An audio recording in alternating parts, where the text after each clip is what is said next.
Coba, tidak gampang jadi ustadz. Belum lagi saya pernah diundang ke Pulau Kijang. Pulau Kijang Sumatera, Riau, tapi pedalaman. Waktu nak telepon, Kak, Assalamualaikum Ustaz. Waalaikumsalam. Betul Ustaz Dasat, betul sekali. Kenapa Ki?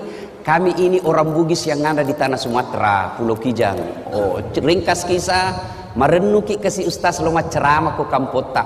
Bugis. Oh, jago ini orang Bugis ini. Ya, jadi saya minta tolong jelaskan bagaimana ke sana. Dia bilang, Ustaz, naik pesawat dulu ke Jakarta, dari Jakarta kemudian ke Jambi, dari Jambi menyeberang speed ke Pulau Kijang. Saya bilang, berapa lama naik speed? Tidak sampai 2 jam Ustaz. Pulau sama aja di Kalimantan ini. Oke lah. Begitu saya sudah naik di speed, ternyata bukan speed, apa? Katinting. Bilang, itu speed itu kan yang cepat. Ini katinting. Tok. Hatiku bilang, mulai mak jengkel di situ, mulai mak jengkel. Sudah. Tanam mak, astagfirullah. Saya lihat jamku, 1 jam lebih, astagfirullah. Begitu 2 jam, belum sampai. Dalam hatiku nak bilang ini, tidak sampai 2 jam, 2 jam ini. Sampai 5 jam, belum sampai. Langsung aku bilang, Daeng, kita bilang tidak sampai 2 jam. Nah 5 jam makin ini belum sampai. Nah bilang, tak dampang Kak kasih Ustaz. Maafkan saya Ustaz. Kenapa? Ini sebenarnya hampir 9 jam. Wah, Ibu bapak, saudara-saudara sekalian, kali ini saya mau menyampaikan sebuah kisah. Ada orang hidup sesaman dengan Nabi, tapi tidak pernah ketemu Nabi. Tidak boleh disebut sahabat. Jadi kalau bapak dengar sahabat Nabi, berarti itu orang hidup sesaman dengan Nabi. Tapi belum tentu sahabat kalau tidak pernah ketemu Nabi. Berarti syarat kedua, pernah ketemu sama Nabi. Yang ketiga, beriman kepada Nabi. Yang keempat, matinya pun tetap beriman kepada Nabi. Ada orang ketemu dengan Nabi, sesaman dengan Nabi, tapi bukan sahabat, namanya Abu Jahal. Itu ketemu sama Nabi, tapi tidak beriman sama Nabi, bukan sahabat. Ini sehidup sama Nabi, tapi tidak pernah ketemu Nabi, bukan sebut sahabat, namanya Uwais Al-Qarni. Nabi panggil Umar sama Abu Bakar. Kalau bahasa kita, Umar sini saya kok. Bakar, gue dulu. Kenapa ya Rasulullah? Besok kalau kau ketemu orang dari Yaman, namanya Uwais Al-Qarni, saya salam kepadanya. Sampaikan salamku kepadanya, dan kau minta didoakan sama itu orang. Bah, heran ini Umar. Heran ini Abu Bakar. Siapa ini? Apa keistimewaannya? Akhirnya tunggu. Wafat Nabi, tidak ada orang dari Yaman nama Uwais. Diganti oleh Abu Bakar Siddiq. Tunggu. Tidak ada juga orang dari Yaman nama Uwais. Tiba-tiba ketika Umar jadi khalifah, Amirul Mukminin, presiden sekarang, tiba-tiba ada rombongan musafir pedagang dari Yaman. Umar datangi. Kamu dari Yaman? Iya. Ada di antara kalian nama Uwais Al-Qarni? Kata ini rombongan dari Yaman pedagang. Siapa? Tidak mungkin yang di rombongan kami. Masa Umar tanya, kok bisa ini? Akhirnya dia bilang, adakah di antara kalian nama Uwais Al-Qarni? Akhirnya pimpinan rombongan dia bilang ada. Tapi itu sana. Itu. Dia tunjuklah pengembala. Jadi dalam rombongan itu mereka membawa onta. Dan penjaga onta itulah Uwais Al-Qarni. Nabi bilang Umar, tidak mungkin. Masa Nabi salam sama pengembala? Kalau di kampungku Pak Kampi. Masa Nabi masalah ku Pak Kampi tukang gembala? Tidak mungkin. Dilihat juga, masih muda. Dipanggillah, kau nama Uwais Al-Qarni? Dia bilang ya. Dia bilang, Umar, ada Nabi titip salam kepadamu. Bayangkan Pak, Nabi titip salam. Nabi, saya saja ini baru-baru diundang ke Istana Negara, di WhatsApp sama Menteri Agama, Saudara Ustadz Dasat Latif. Saya atas nama pemerintah meminta untuk mengisi ceramah Isra Mi'raj di Istana Negara. Itu WhatsApp-nya menteri, langsung ku print. Dede, langsung ku kasih lihat semua pegawaiku di kantor. Dede. Menteri Agama bos. Pulang kampung aku pacinikan semua sepupuku. Ita ko cule sapomu. Coba istana. Masya Allah. Itu baru Jokowi yang undang Pak. Bisa dihilang jabatannya itu presiden. 10 tahun saja. Setelah itu wabillahi taufiq wal hidayah. Suluh ke istana. Coba. Saya sudah bangga. Ini Nabi yang titip salam. Masya Allah. Umar penasaran. Uwais. Apa gerangan yang membuat ini orang istimewa? Apa sebabnya Nabi titip salam dan minta didoakan? Nah, lebih tua kah dari dia ini? Dia bilang, ya Uwais, Nabi titip salam. Kau pada zaman itu waktu Nabi masih hidup, kenapa kau tidak datang menjumpai Nabi? Kau rindu sama Nabi? Iya, saya sangat merindukan Nabi. Ingin sekali saya ketemu sama Nabi. Lalu kenapa kau tidak lakukan perjalanan dari Yaman ke Madinah? Dia bilang begini, mamaku sakit kiko dong. Saya mau sekali. Dan saya kalau minta izin sama mamaku, ya bunda saya mau pergi banyak Rasulullah, pasti diizinkan. Tidak mungkin nalarang ke mamaku. Tapi kasihan mamaku sakit. Dia tidak bisa bergerak kecuali saya gendong. Mau makan saya harus suap. Mau buang air besar saya harus pikul. Saya gendong dia. Tidak mungkin saya bisa tinggalkan mamaku dalam keadaan sakit begini. Maka ku tahan rinduku kepada Nabi. Saya tahan rinduku mau ketemu sama Nabi. Karena saya harus jaga ibuku. Lalu kenapa Pak Lek bisa mau sekarang ke sini? Nabi bilang kau meninggal nih. Baru kak bisa melakukan perjalanan. Subhanallah. Hikmahnya adik-adik sekalian. Jangan kau panjang cerita. Punna duraka kau sama ibu bapakmu. Jangan kau harap mau baik duniamu. Kalau kau kasih keluar air matanya ibumu, jangan kau harap masuk surga. Nabi biar ini hitam jidatmu gara-gara sholat. 5 kali hatam itu Quran selama Ramadan. Senin Kamis kau puasa. Ang ngajar kau ngaji di masjid. Tapi patotoai kau sama mamakmu demi Allah. Jangankan masuk surga. Baunya surga kau tidak dapat. Nah sekarang anak-anak hilang kuliah kita. Enjo cewek-cewek dongo. Deh sopannya sama cowok. Nah iya kak terserah pret. Lembeleng. Kalau mamaknya ndak hormati nah. Kalau bapaknya nasihati, jangan kau begitu nak. Tidak baik itu keluar malam-malam. Apalagi nih Ramadan. Jangan pergi ke tarawih keliling. Kelilinan nih juga apa itu tarawihnya lupai. Iyalah sing tarawih keliling sahur enderut dongo. Siapa ajar kau sahur di jalan? Kau mau kau sahur di rumahmu kau. Mau kau bersedekah siang kau bawa. Jangan kau tengah malam kapija kau itu pacaran. Jangan kau ketawa. Dikasih tahu nak kakak lagi. Adik-adik, nih cowok-cowok nih. Jangan sampai kau lebih hormat sama cewekmu daripada mamakmu. Kalian ini yang pegawai kah? Sopan sekali kau kepala kantormu, kepala cabangmu, kepala wilayahmu. Hormat sekali kau sama camatmu. Hormat sekali kau sama kapolsekmu. Hormat kau sama wali kotamu. Padahal bukan dia kasih sekolah kau. Siapa kasih sekolah kau? Ibu bapakmu. Demi Allah kau tidak akan selamat kalau kau kurang ngajar sama orang tuamu.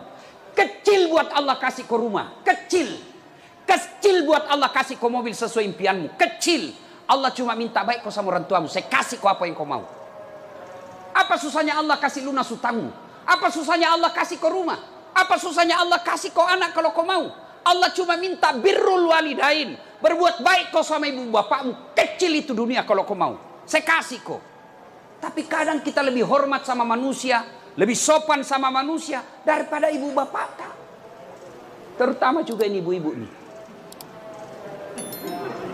Gara-gara dia durhaka suaminya sama mamanya. Ada begitu di sini. Takut sama istrinya. Berhenti kau jadi laki-laki silakan. Apa lama kau sama istrimu? Nah bilang jalloki ustaz. Kenapa kalau jalloki? Kan biasanya itu suami. Mau masuk Ramadan. Nah bilang ini kan tidak bisa pulang kampung. Lebih ini duit ada 2 juta. Kirimi kodong bapak di kampung. Langsung dia bilang, apa? Bapaknu terus.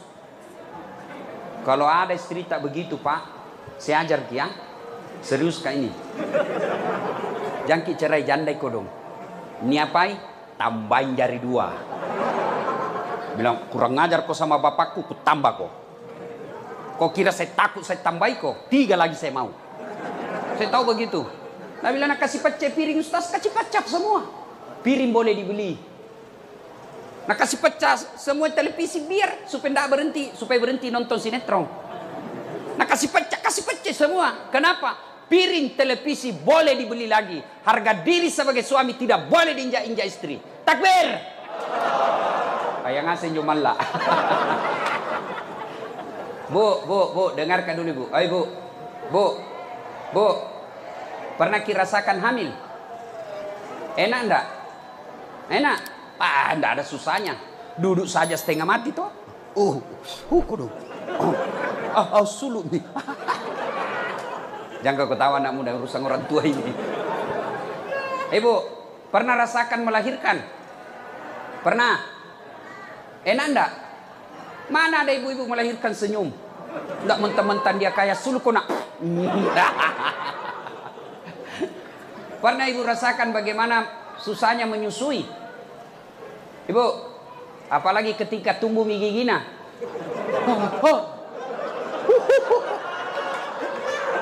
Iya toh?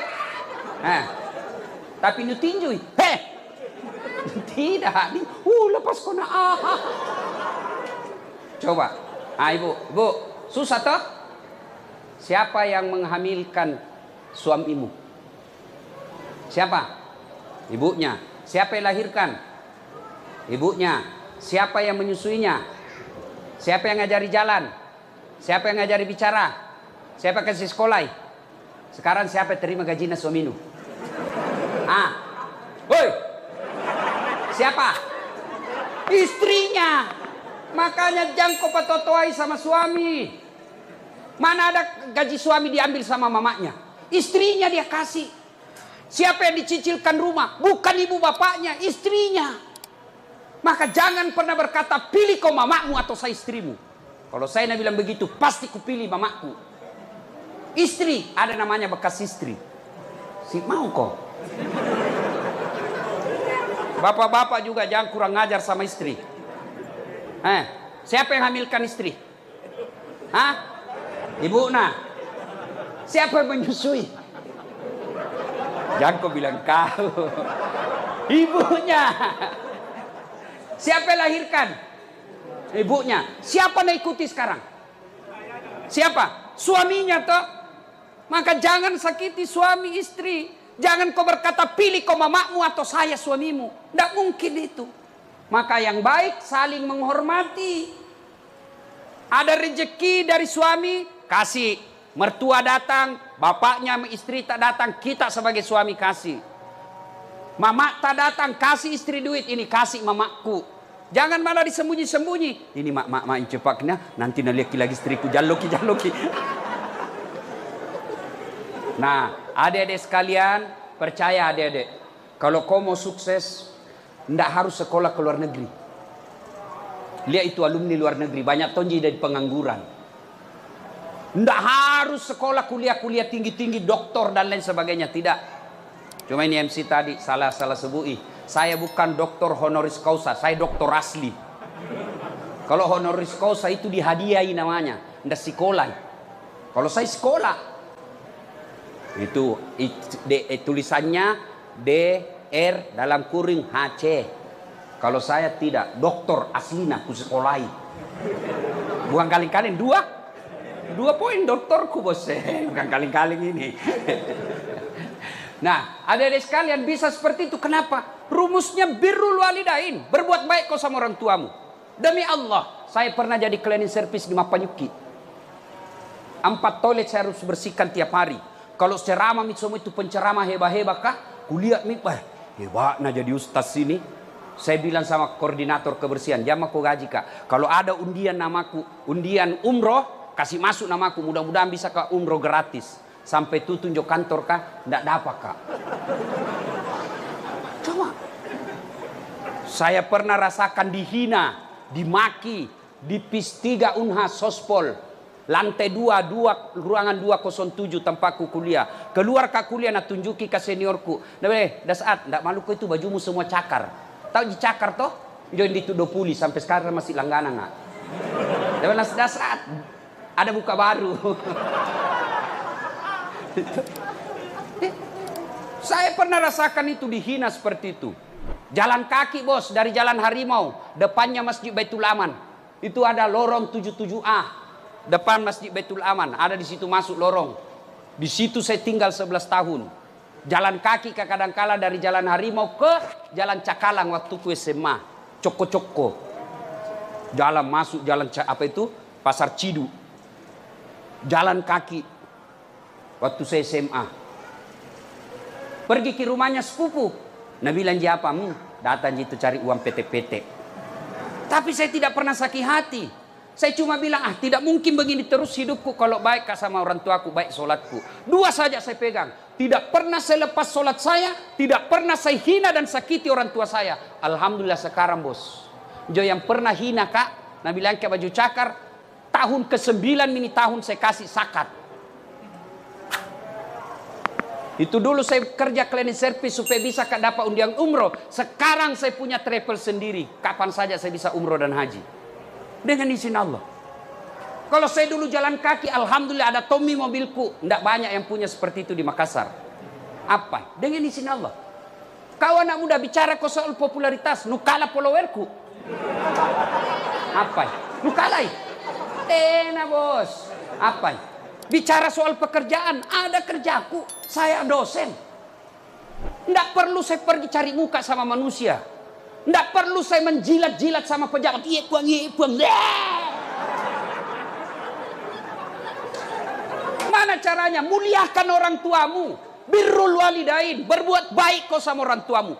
Kecil punya mobil cikali. Kecil lunas rumahmu. Kecil semua buat Allah. Jangankan yang masuk akal. Tidak masuk akal saja bisa Allah kasih kau kalau kau mau sama Allah.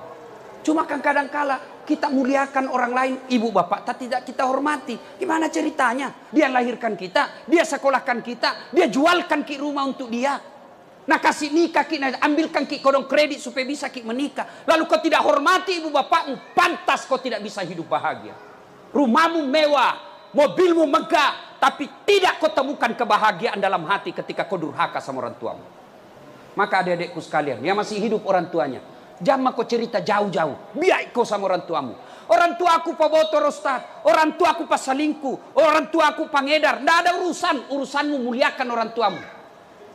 Belajar dari kisahnya Ibrahim alaihissalam. Bapaknya namanya Azar, sembah berhala. Ibrahim mau ribut sama bapaknya, Allah bilang, sadar kau Ibrahim, jangan kau ribut sama bapakmu. Tapi dia hanya berhala ya Allah, dia bikin patung. Allah katakan bukan urusanmu. Kau yang mengalah, kau yang keluar dari desamu. Maka bapak-bapak, itu kalau anak-anak, ini kita yang sudah tua-tua. Kalau ada orang tua tak tinggal sama kita, itu pintu sorga paling gampang masuk. Biar sholat tak biasa-biasa ji. Tidak pernah jadi puasa Senin Kamis. Tahajud pun jarang. Tapi kita muliakan orang tua yang ada kita pelihara di rumah. Itu pintu masukmu sorga paling gampang. Maka kalau ada orang tua tak di rumah, rewel ikodong, karena mulai mi tua, mulai mi pikun-pikun, itu Allah tersenyum lihat kamu. Allah kasih kau pintu sorga. Tidak semua anak dikasih umur panjang orang tuanya diurus. Tidak usah kau bolak-balik pergi umroh kalau kau kurang ngajar sama ibumu.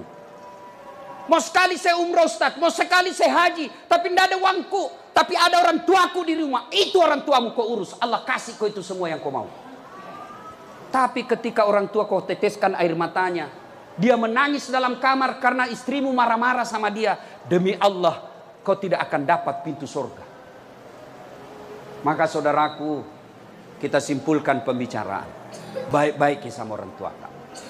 Meskipun agamanya tidak terlalu bagus, tapi itu adalah pintu gampangnya kita masuk surga. Ketika saya tamat SMP, SD, di kampung saya Desa Bungi, Kabupaten Pindrang, saya datang ke orang tua saya, bapak saya bilang, Pak, melok kamu sekolah agama. Saya mau sekolah agama. Saya mau sekolah di pesantren. Waktu itu Maafkan saya. Pondok Pesantren DDI Kabalangang. Pengasuhnya almarhum guru kita Abdurrahman Ambok Dalle. Saat itu bapak saya menjawab, dia lepas sekolah ko nak. Dia lepas sekolah ko, saya tidak bisa sekolahkan kamu di pesantren. Kenapa? Pesantren waktu itu jauh lebih mahal daripada sekolah umum.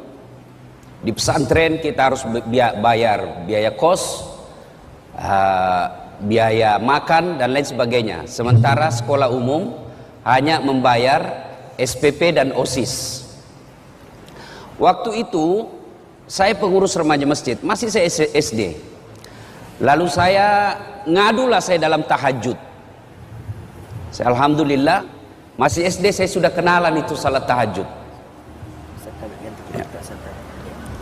Saya ngadu kepada Allah. Kalau bahasa Bugisnya mah peletuk kak. Tidak ada keluarga aku orang kaya, tidak ada keluarga aku pejabat. Lalu saya ngadu kepada Allah. Ya Allah, kenapa kau lahirkan saya bapakku miskin? Saya tidak minta beli motor, saya tidak minta beli mobil, saya cuma mau sekolah agama. Alhamdulillah, saya malah sekolah umum, SMP di kampung, SMA 4, sarjana saya ada 2, sospol 1, sarjana syariah 1, sospol pun hampir 4 semester saya rahasiakan ke bapak saya. Karena bapak saya tidak mau kalau saya sekolah politik. Dia bilang, itu politik pak boleh-boleh. Saya selesai S2, S3 dan seterusnya. Apa yang membuat saya terharu? Alhamdulillah, saya bisa jadi ustadz meskipun saya tidak pernah mondok. Saya malu bicara di tempat ini. Di sini kumpulan orang-orang soleh. Ada guru-guru kita. Saya kalau ketemu teman-teman guru-guru di Wahda Islamiyah, saya selalu berkata Tuan Guru, Andrung Guru. Kenapa? Disitulah pusat orang punya ilmu. Saya ini hanya pandai menyebarkan ilmu. Sumber ilmu saya dari teman-teman saya di Wahda. Lalu menjadi pertanyaan, kenapa orang panggil saya dakwah? Nah saya ini kasihan bukan keilmuan dalam bidang dakwah. Ternyata salah satu sebabnya ketika orang saya tanya, bagus cara tak menyampaikan Ustaz. Tidak ada orang sakit perasaannya. Paling banyak sakit perasaannya ibu-ibu. Tapi heran, tetap kita suka itu ibu-ibu Ustaz. Nah, inilah kemudian saya bersyukur pernah sekolah dan sampai sekarang masih mengajarkan ilmu komunikasi. Saya tidak mungkin berlebih ketika saya katakan ilmu pertama yang diajarkan Allah kepada manusia Adam alaihissalam adalah ilmu komunikasi. Kapan Ustaz? Ketika Allah mengajarkan nama-nama makhluk dan tumbuhan kepada Adam. Nama adalah simbol, simbol adalah kajian utama ilmu komunikasi. Ibu bapak saudara-saudara sekalian yang saya hormati. Nah, melanjutkan itu tadi intermezzo saja. Alhamdulillah emosi saya sudah mulai terkontrol. Saya gampang tersentuh ketika kumpul dengan teman-teman ustadz karena saya bilang dalam hatiku mereka mendalami ilmu agama sampai ke luar negeri, tinggalkan keluarga. Kadangkala keluarkan ongkos baru bisa mendapat ilmu yang sangat dalam. Saya alhamdulillah santai-santai ji bisa dapat ilmu. Kenapa? Karena saya memang minta dari Allah Subhanahu wa taala. Cuma saya harus tahu diri bahwa ilmuku rendah sekali. Ustadz Fahrul Rosi hari ini nakira kak barangkali basang. Bateku nagulai. Masya Allah. Biasa sih kalau dikasih begitu kak banyak pak ganti langsung ke bilang ada pasang apa maksudnya golai capok ya. Nah, Bapak Ibu saudara-saudara sekalian, waqala Allah berfirman dalam Al-Quran, Bismillahirrahmanirrahim, Ya ayyuhalladzina amanu dukhulu fis-silmi kaffatan wa la tattabi'u khutuwatis syaitan innahu lakum adu mubin. Wahai orang-orang yang beriman, masuklah engkau ke dalam Islam secara sempurna, jangan Islam pencitraan. Sekarang ini kalau musim pilkada, itu politisi penampilannya kala-kala ustad.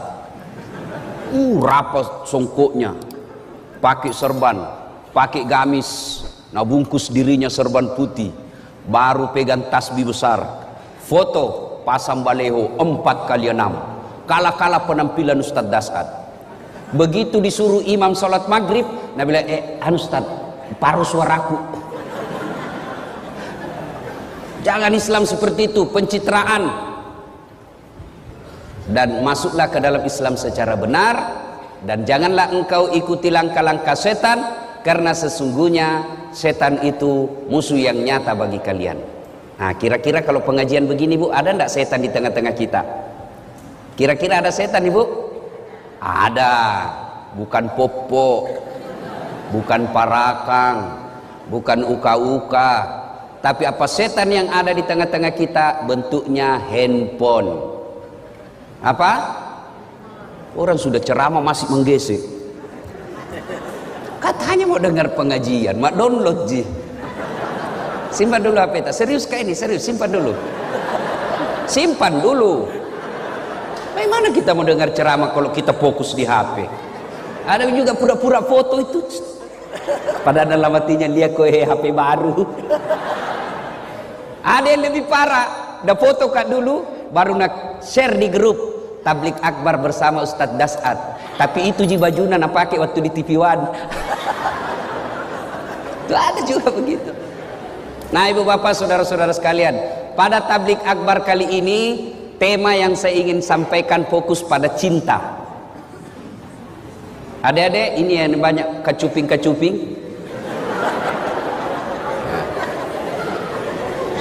Ini adik-adik, percayalah, semua penyakit kita ingin cepat sembuh. Mau penyakit kusta, sakit kepala, sakit gigi, sakit utang, semua kita ingin cepat sembuh. Satu-satunya penyakit yang kita tidak mau sembuh adalah penyakit jatuh cinta. Inilah penyakit jatuh cinta, nggak mau kalau sembuh, maunya kita jatuh cinta selamanya. Nah, bicara tentang cinta saya tidak mau ceramah. Saya hanya ingin menyampaikan kisah-kisah bagaimana cinta, dakwah dengan cinta. Satu, adik-adik pernah, saudara-saudara, bapak ibu pernah dengar kisah Rasulullah Sallallahu Alaihi Wasallam di Taif. Rasulullah mendapat tekanan di Mekah, mendapat hinaan, mendapat cemoohan, teror secara fisik, teror secara mental. Fisiknya dilempari, mentalnya diludahi, rumahnya dipasangi duri. Lalu siapa yang lakukan itu? Bukan orang lain. Siapa? Keluarganya sendiri. Siapa? Abu Lahab. Tahu itu Abu Lahab deh? Tahu ke Abu Lahab? Tahu? Sepuh satu kali saudarana bapak Nabi. Bahasa Perancisnya Amurena Nabita. Perancis itu Pare-Pare dan sekitarnya.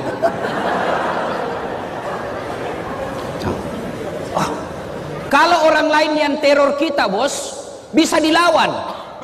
Kalau orang lain yang menghina kita, kita bisa aja berkelahi. Tapi ini paman kita.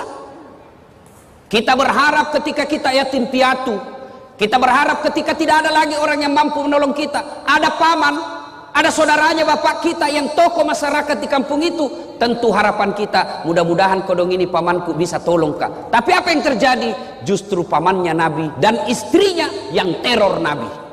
Bayangkan, teror fisik, teror mental. Tapi Nabi tidak pernah lebay. Tidak pernah kita dengar Nabi cuti jadi Rasul. Karena tekanan-tekanan akhirnya cuti 1 bulan. Tidak pernah. Lalu dalam desakan dan hinaan seperti itu, Rasulullah Sallallahu Alaihi Wasallam ke Taif. Saya waktu terakhir ke umroh, saya sempat ke Taif. Itu Taif, kita naik tebing-tebing gunung. Kemudian sampailah kita di Taif. Nabi sampai di Taif, waktu itu jalan kaki. Saya naik mobil masih hampir 2 jam. Itu pun ada teman saya mabuk. Kenapa? Ular tangga. Naik lagi. Anak-anak zaman now tidak tahu ular tangga. Kita dulu waktu tak kecil, ular tangga, ular tangga. Kalau dapat tangga naik lagi. Begitu dapat ular, turun begitu deh. Coba, Masya Allah. Sampai di Taif, apa Nabi lalu sampaikan? Nabi lalu sampaikan keinginannya. Saudara-saudara sekalian, minta pertolongan. Nah, saya ajak kalian ikut beriman kepada Allah. Jangan sembah kecuali Allah. La ilaha illallah Muhammad Rasulullah. Bagaimana reaksi orang Taif? Masya Allah. Orang-orang tua di Taif nak kumpulkan itu anak-anak. Anak-anak bocah, ABG. Dia bilang, "Piko lempar itu, lempari." Bayangkan Pak, kalau orang dewasa lempar ki, masih kita merasa terhormat. Kenapa? Seusia ki bos. Tapi anak-anak yang ngusir kita, itu tekanannya, tekanan psikologisnya sangat tinggi. Lalu pada saat Nabi dilempari, datang malaikat Jibril menawarkan bantuan.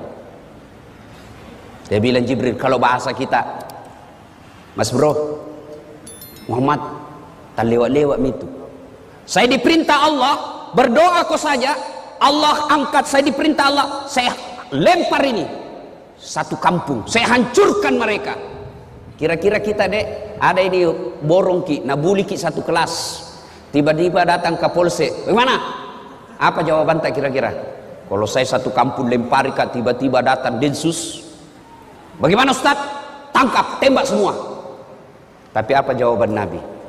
Jibril, kalau betul Allah ingin mendengar doaku kali ini, saya hanya ingin berdoa, ya Allah, berikan hidayah kepada seluruh masyarakat Taif.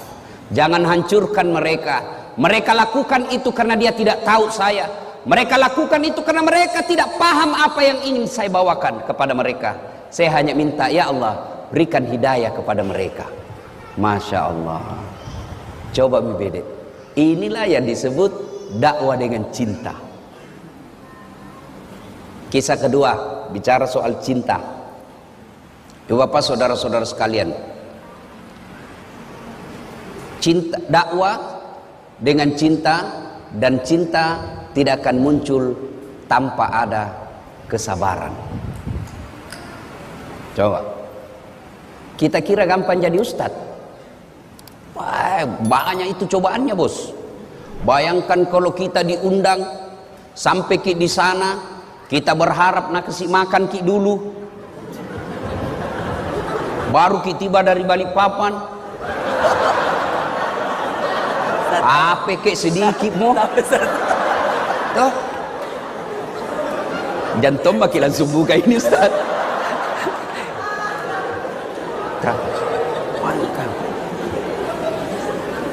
Coba, tidak gampang jadi ustadz. Belum lagi saya pernah diundang ke Pulau Kijang. Pulau Kijang Sumatera, Riau, tapi pedalaman. Waktu nak telepon kak, Assalamualaikum Ustaz. Waalaikumsalam. Betul Ustaz Dasat, betul sekali. Kenapa ki? Kami ini orang Bugis yang ada di tanah Sumatera, Pulau Kijang. Oh, ringkas kisah, merenung ki kasih Ustaz loma ceramah ko kampota. Bugis. Oh, jago ini orang Bugis ini. Ya, jadi saya minta tolong jelaskan bagaimana ke sana. Dia bilang, Ustaz, naik pesawat dulu ke Jakarta, dari Jakarta kemudian ke Jambi, dari Jambi menyeberang speed ke Pulau Kijang. Saya bilang, berapa lama naik speed? Tidak sampai 2 jam Ustaz. Pulau sama aja di Kalimantan ini. Oke lah. Begitu saya sudah naik di speed, ternyata bukan speed, apa? Katinting. Bilang, itu speed itu kan yang cepat. Ini katinting. Tok. Hatiku bilang, mulai mak jengkel di situ, mulai mak jengkel. Sudah. Tanam-tanam mak, astagfirullah. Saya lihat jamku, 1 jam lebih, astagfirullah. Begitu 2 jam, belum sampai. Dalam hatiku Nabi bilang ini, tidak sampai 2 jam, 2 jam ini. Sampai 5 jam, belum sampai. Langsung aku bilang, Daeng, kita bilang tidak sampai 2 jam. Nah 5 jam makin ini belum sampai. Nah bilang, tak dampang kak kasih Ustaz. Maafkan saya Ustaz. Kenapa? Ini sebenarnya hampir 9 jam. Wah, la ilaha illallah. Saya bilang, kenapa tidak terus terang? Supaya saya sediakan fisik dan mental. Apa dia bilang? Kalau saya jujur Ustaz, pasti Ustaz tidak mau datang. Itu kuncinya adalah kesabaran. Itu baru perjalanan bos. Coba bayangkan.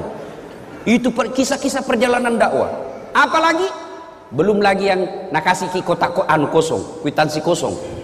Selesaiin terutama di kantor-kantor. Selesai mungkin ceramah tabis tas kwitansi. Berapa? Kasih kosong misalnya Ustaz. Aku bilang jangan ambil maki semua. Bayangkan kalau saya tanda tangan kwitansi kosong. Nah kasih ke 1 juta baru nak tambahin 01. Di belakangnya 10 juta nambil. Baru nak kasih ke 1 juta 9 juta nambil. Maka saya bilang jangan bos, ambil maki semua. Kalau saya tanda tangan saya ikut berpartisipasi dalam kebohongan. Itu tantangan dakwah. Lalu apa yang membuat saya kemudian tenang? Saya bilang berapa tong ini? Siapa ini? Dasat Latif. Masih banyak dosanya. Masih cinta dunia. Masih mau poligami. Kenapa kita ketawa ibu? Daripada saya bilang tidak baru dalam hatiku iya. Munafik namanya. Mau tapi tidak berani. Itu jadi masalah. Berani apa enggak? Itu jadi masalah bos. Bale-bale bapak kalau tidak mau poligami sini. Kita masih cinta dunia, masih banyak dosa, masih ngejar-ngejar, ya sudahlah. Berapa tong? Kena kita ujian-ujian dakwah, resepnya sabar. Rasulullah sallallahu alaihi wasallam. Masya Allah. Dulu waktu saya kecil ada buku yang selalu saya baca, kisah berhikmah. Kita ambil hikmah dari kisah itu. Inilah cinta harus dengan kesabaran. Tidak mungkin ada cinta kalau tidak sabar. Termasuk ibu-ibu. Kalau tidak sabar menghadapi suami kita, jatuh itu cinta. Nah, mau bicara tentang cinta yang hebat, Masya Allah. Ada seorang wanita, kembali lagi. Ini saya baca kisahnya ternyata didaifkan hadisnya. Siapa dia? Ayub alaihissalam. Ayub alaihissalam. Itu Ayub alaihissalam, adik-adik sekalian, luar biasa, alim, taat beribadah. Allah kelimpahkan beberapa rezeki kepada Ayub alaihissalam. Tapi hebatnya Ayub alaihissalam, kaya dermawan, kaya sogi malabo. Yang banyak di Indonesia kaya pelit, kaya seke kikirigalla paku jambatang, pelit, bakil. Tahu orang di kampungku bilang kikirigallang paku jambatang. Apa artinya? Kikiri galang, kikiri itu galang, tidak mau namakan. Paku jambatan basi nupaku, tidak mau mempan. Itu orang pelit. Duduk maki sama-sama berharap karena dia kaya na traktir tidak tong, langsung saja tabes tas pulang dulu. Dalam hatiku tidak tong na bayar kanga ini. Coba, itu orang kikir. Ini Ayub alaihissalam kaya dermawan. Lalu seluruh malaikat memujinya. Luar biasa Ayub alaihissalam. Malaikat ikut memujinya. Satu makhluk Allah yang cemburu. Siapa? Iblis laknatullah alaihi. Nabi bilang iblis, tunggu dulu Tuhan. Dia begitu Ayub, baik agamanya, taat beribadah, dermawan, karena dia kaya. Coba kalau dia miskin. Tidak begitu. Allah berfirman, saya lebih tahu dari kau iblis. Dia bilang tidak memang toh. Iblis dia bilang kalau begitu Tuhan, kasih saya kesempatan menggoda ini Ayub. Allah kemudian silakan, siap. Akhirnya apa? Ayub alaihissalam terbakar seluruh hartanya, kebun-kebunnya musnah, binatang-binatang ternaknya mati karena penyakit. Begitu miskin, datang iblis. Ayub masih bersikir, dibisik, Ayub, sudah mau apalagi kau puji-puji Tuhanmu? Bayangkan ambil hartamu, jangan kau puji-puji Tuhanmu. Apalagi Tuhan apa itu Tuhanmu? Apa kata Ayub alaihissalam? Bos, yang kau banyak bicara di situ nah? Bukan begitu di hadis, bukan. Ini bahasa Ustaz. Supaya enak didengar bos. Tuh, bayangkan kalau lapar kita baru serius sekali, tambah lapar orang. Toh? Bahkan dilupakan. Akhirnya apa? Apa kata Ayub? Dengar baik-baik adek. Dengar baik-baik ibu. Alhamdulillah, sempat kaya, sempat punya kebun, sempat punya binatang ternak. Banyaknya orang kodong sampai sekarang tidak ada kebunnya, tidak ada ternaknya. Ini harta titipan Allah. Inna lillahi wa inna ilaihi rajiun. Allah yang kasih saya di dunia, Allah ingin ambil, silakan. Yang penting lebat Tommy. Nabi bilang orang Bugis, taruh meti ke pura muir rede. Oh, Nabi bilang, kalau bahasa kita, dia bilang, kira-kira kalau bahasa kita ya, apai. Dia bilang itu iblis, apai. Masih mau kok? Hebat gitu? Nabi bilang tidak. Itu Ayub begitu, karena dia anaknya. Coba kalau tidak ada anaknya. Allah berfirman, tidak. Ada anaknya atau tidak, dia taat. Akhirnya apa? Wafat lagi anaknya. Datang lagi iblis. Bos, sudah itu sembah Tuhanmu. Bayangkan. Dari ada hartamu, nambil mi. Sekarang anakmu lagi nambil, sudah mi. Apa kata Ayub alaihissalam? Jangan kau hanya bicara di situ deh. Bosan kuliah kok. Coba. Alhamdulillah, sempat kau punya anak. Banyaknya itu orang kodong bertahun-tahun sampai tua tidak punya anak. Alhamdulillah, ada anakku. Setan tak kancing. Tapi dia jujur lagi sama Allah. Tidak memang Tuhan. Coba, kalau dia sakit, tidak mungkin dia begitu. Allah dia bilang, saya lebih tahu, sehat atau sakit. Dia tetap sabar, beribadah kepada aku. Akhirnya apa? Dicoba lagi Ayub alaihissalam. Dengan apa? Penyakitnya tidak tanggung-tanggung. Ayub alaihissalam, datang lagi di iblis. Bayangkan Tuhanmu, nambil hartamu, nambil anakmu. Sekarang kau lagi nak kasih sakit. Sudah mi. Apa kata Ayub alaihissalam? Bosan-bosan kuliah kok, tidak berhentimu datang sama saya. Tidak ada apa-apanya ini. Masya Allah, puluhan tahun saya sehat. Masa gara-gara penyakitku yang baru sesaat ini saya lalu melupakan nikmat Allah? Tidaklah. Inna lillahi wa inna ilaihi rajiun. Lalu datang lagi istrinya. Dia bilang apa sama istrinya? Istrinya bilang apa? Bang, berdoa maki sama Tuhan, minta ki supaya berhenti penyakit kita. Apa kata Ayub alaihissalam? Masih kak, saya malu minta kepada Allah. Puluhan tahun saya sehat, baru beberapa saat saya sakit, saya malu kepada Allah. Lalu iblis tidak putus asa, dia datangi lagi Ayub alaihissalam. Gagal dia goda Ayub, maka dia datangi istrinya. Istrinya dihasut. Maka ibu-ibu hati-hati. Biasanya setan mati akal hadapi suami, tapi dia masuk sama istrinya. Suaminya mau pergi sedekah, mau bantu sahabat pemburu hidayah, dia mau kasih uang sumbangan 500.000, sudah ada di dalam dengan amplop. Tiba-tiba dilihat istrinya, Pak, kenapa ada ini uang 500.000? Mau diapa? Ada itu anak muda kodong mencari hidayah, mau saya kasih di sumbangan beli Quran. Dia bilang, talekan ini sok kaya. Apa orang lagi itu ada anak gue beli kaki pulsa. Akhirnya gagal bersedekah. Kenapa? Godaan setan dunia dalam bentuk istri lebih besar daripada godaan yang tidak kelihatan.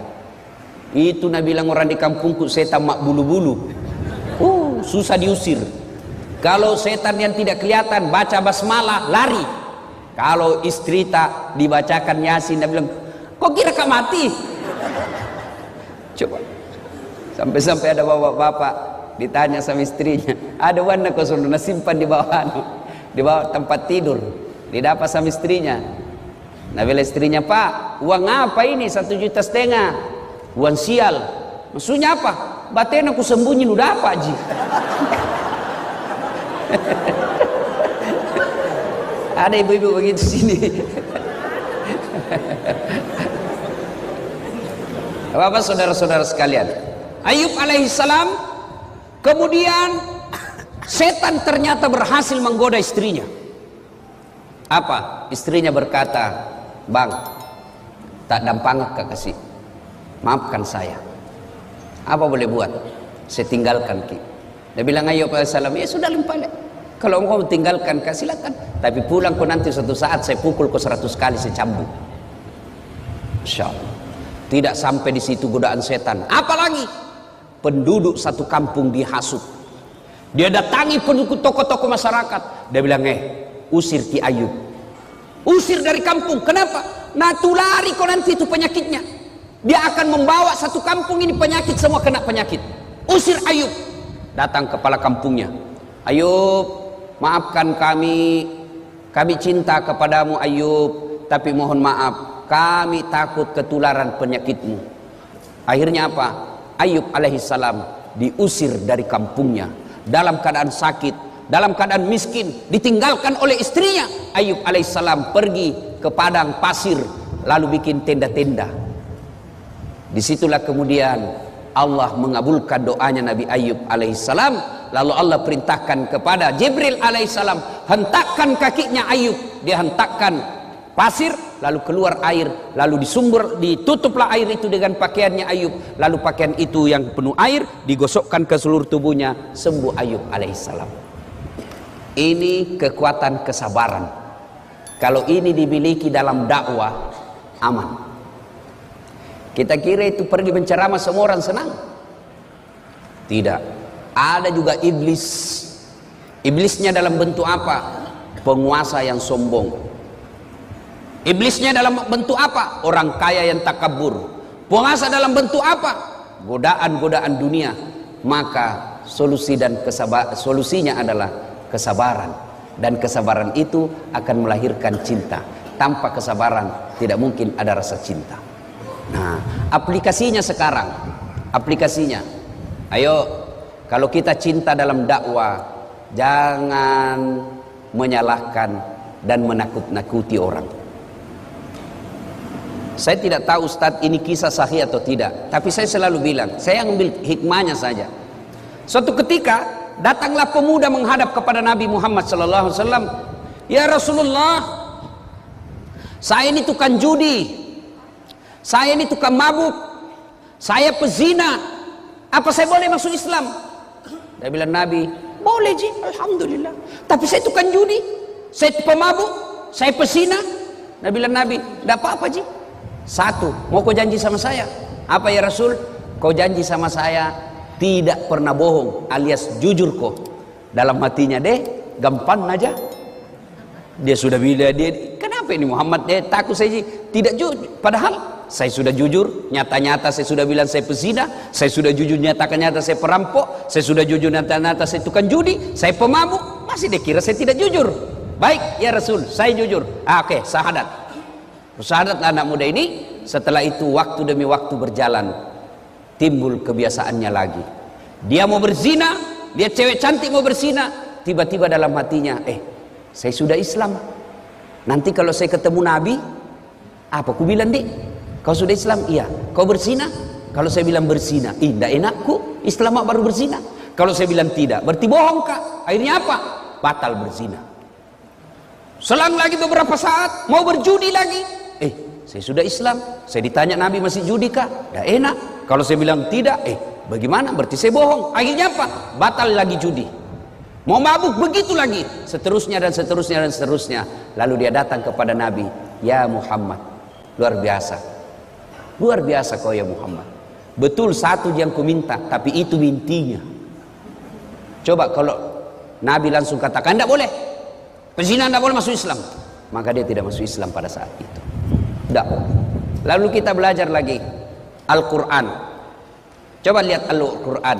Ketika mengharamkan khamar, ballo, vodka, whisky, Jenever, Donald, topi miring, apalagi itu lempox.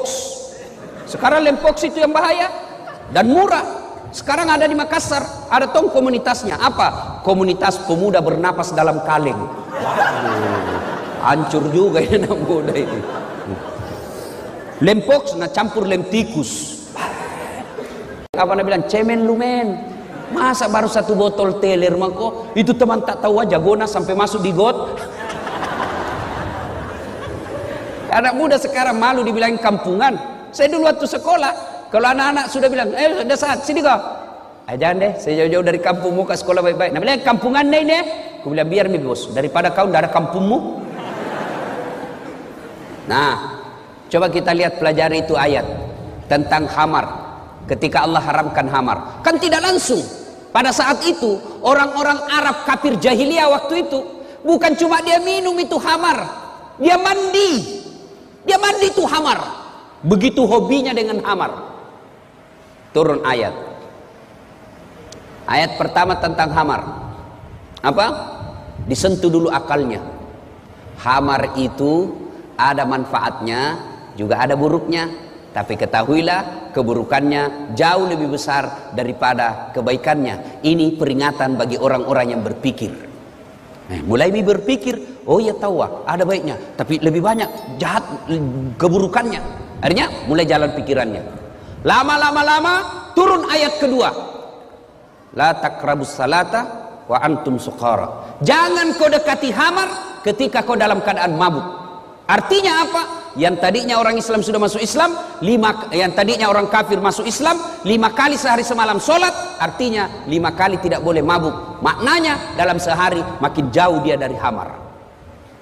Lama turun vonis terakhir, keputusan akhir. Innamal khamru rijsun min amali syaitan. Sesungguhnya khamar rijsun, bapak moyangnya dosa, min amali syaitan, perbuatan syaitan, jauhi agar kamu termasuk orang-orang beruntung. Nah ini, jadi kalau ini kita pakai berarti dakwah itu harus bertahap. Ada orang pulang pengajian, saya tanya, bagaimana? Tidak mau ikut pengajian Ustaz. Apa? Dede itu Ustaz saya sangi neraka na cerita, pemala-mala. Coba. Nah ibu bapak saudara-saudara sekalian, terlalu banyak saya bicara, nanti terlalu banyak salahnya. Nanti kalau ada salah Ustadz Fahrul Rosi yang akan meluruskannya. Demikian pada intinya Rasulullah berhasil menyampaikan dakwah dan sampai kepada kita ajaran-ajaran Islam ini karena disampaikan dengan cinta. Kalau kita berdakwah dengan cinta, maka insya Allah tidak ada yang menjadi musuh kita. Ya, salah boleh kita berbeda pendapat, Dek, boleh. Saya itu sepanjang perjalanan jadi dai, saya tidak senang membahas masalah khilafiyah, ikhtilaf, perbedaan pendapat ulama. Saya tidak senang. Lebih baik saya senang bahas itu bagaimana itu nak muda mau datang di masjid berjamaah, bagaimana itu orang kaya mau bangun masjid, bagaimana ibu-ibu ini diajari anaknya pakai aurat, tutup aurat. Soal bagaimana Nabi dakwah takbir, saya tidak terlalu tertarik. Ada yang begini Ustaz, ada yang begini Ustaz, ada yang begini. Mana cocok semua? Yang mana tidak cocok? Yang tidak angkat tangannya. So begitu saja, ya. Saya dalam ini boleh kita berbeda, boleh. Saya dalam mazhab dakwah saya, metode dakwah saya tidak terlalu tertarik membahas yang begitu-begitu. Saya lebih senang membahas bagaimana orang-orang ini mau datang ke masjid, mau bersedekah, mau menghindari gosip, ya. Sekira itu. Demikian Bapak saudara-saudara sekalian, mohon maaf yang sedalam-dalamnya jika ada kata dan kalimat yang tidak berkenan. Kita bisa lanjutkan nanti dalam sesi tanya jawab. Insya Allah Anda bertanya, saya jawab. Bagaimana kalau tidak tahu Ustaz? Saya tetap jawab. Apa jawabannya? Saya tidak tahu. Masa saya mau tahu semua, bukan nggak saya kamus. Cukup Ustaz? Alhamdulillah ya. Demikian, mudah-mudahan ada manfaat. Lebih dan kurangnya mohon dimaafkan. Assalamualaikum.